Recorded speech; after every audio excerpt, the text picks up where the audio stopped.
The Fisherman and His Wife. Once there was a fisherman who lived with his wife in a little, old, run-down hut by the sea. Every day the fisherman went down to the sea to fish. One day, as the fisherman sat looking into the clear, shining water, he felt a strong tug on his line. He pulled and pulled with all his might.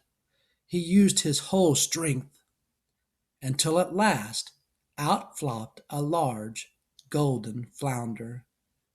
Then, all of a sudden, the fish spoke. "Please let me go," said the fish.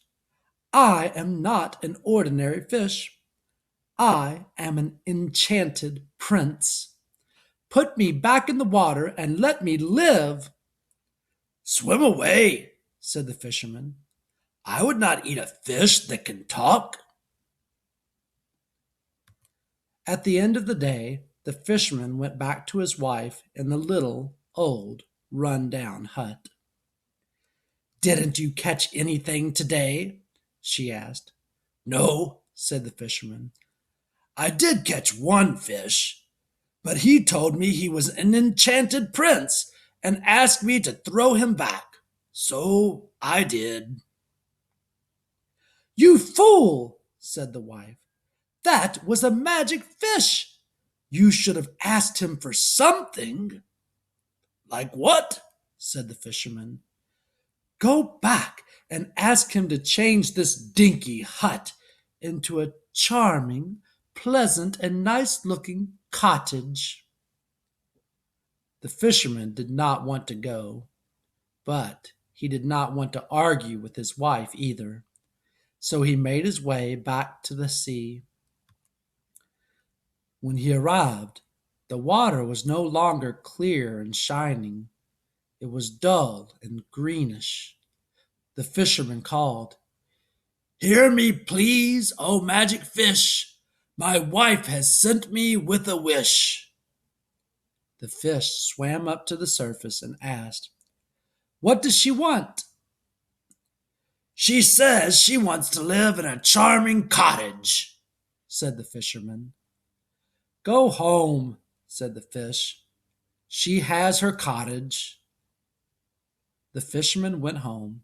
Sure enough, there was his wife standing in the doorway of a charming cottage. The cottage had a little front yard with a garden and some chickens and a goose pecking at the ground. Inside, there was a living room, a kitchen, a dining room, and a bedroom. The fisherman's wife was happy for about a week. Then she said, "Husband, I am tired of this tiny little cottage. I want to live in a big stone castle. Go and ask the fish to give us a castle."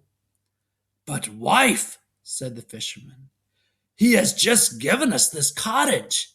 If I go back again so soon, he may be angry with me."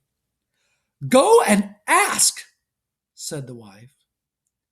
The fisherman shook his head and mumbled to himself, "It's not right." But he did as he was told. When he reached the sea, the water had turned from dull green to dark purple and gray.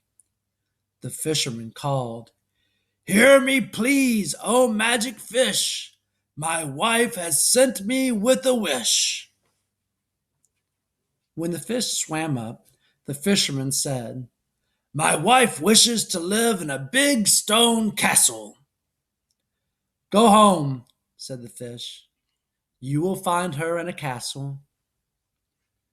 When the fisherman got back, he could hardly believe his eyes. The charming cottage had been replaced by a large stone castle. A servant let down a drawbridge for him. The fisherman went across the bridge and into the castle, where he found two servants sweeping a smooth marble floor. The walls were covered with beautiful tapestries.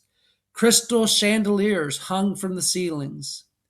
His wife stood in the center of the room, next to a table piled high with delicious foods.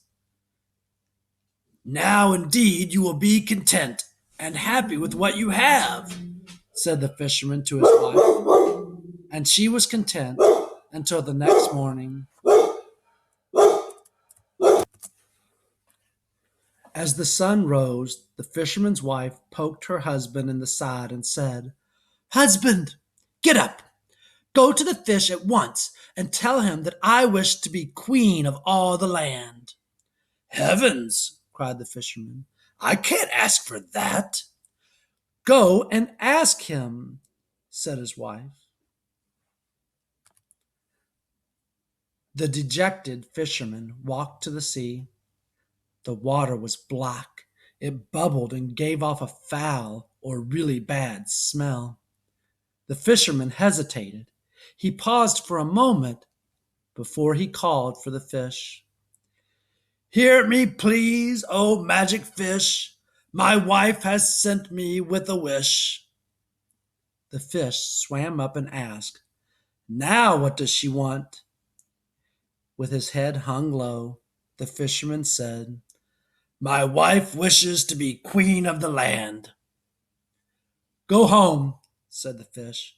"She is already queen." The fisherman went home and found that the castle had grown even larger. It had tall stone towers on each corner and a red flag flapping in the wind. 2 soldiers in suits of armor stood at the castle doors.